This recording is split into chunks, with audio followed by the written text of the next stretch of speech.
In this video, let's take a look at our align and pivot tools, and also a nice little handy shortcut in Max where you can right click on any spinner in Max and turn the value to 0.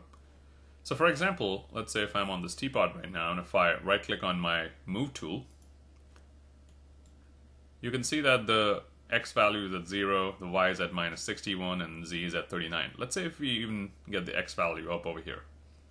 Now let's say if you quickly wanted to get the object in 0, 0, 0, which is the origin, instead of typing in 0, 0, 0 over here, you can simply right click on the spinner, right click and right click. That's a nice little handy tool in Max, just a handy shortcut. If you right click on any spinner in Max, the value goes to 0.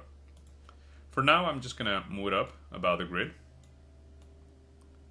The next thing we're going to see is our pivot tool, how you can change the pivot of an object.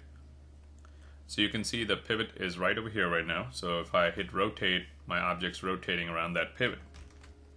I can change the pivot by going to Effect Pivot Only under Hierarchy. So you are normally on the Create button over here, you go to Hierarchy, Effect Pivot Only. You can see the manipulator changes. It goes into pivot mode. I can simply move the pivot anywhere I want, let's say right over here, and turn off Effect Pivot Only. And now if I hit rotate, you can see it rotates around that pivot. If I wanted to get the pivot back to the center, simply go back to Hierarchy, Effect Pivot Only, and hit Center to Object. And make sure you always turn this button off after you're done.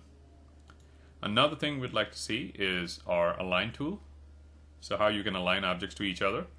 So let's say if I have this chamfer box selected over here, I'll select it. And here's my Align tool right here. So I was inside the tool right now, I was on the second button. So let's go to the top. So Align. With this object selected, you can see my cursor changed. It's asking me which object you want to align to. You can see right over here, pick Align Target Object. So I'll click on the teapot and it gives me a dialog box. It's asking me, you want to do X, Y, Z?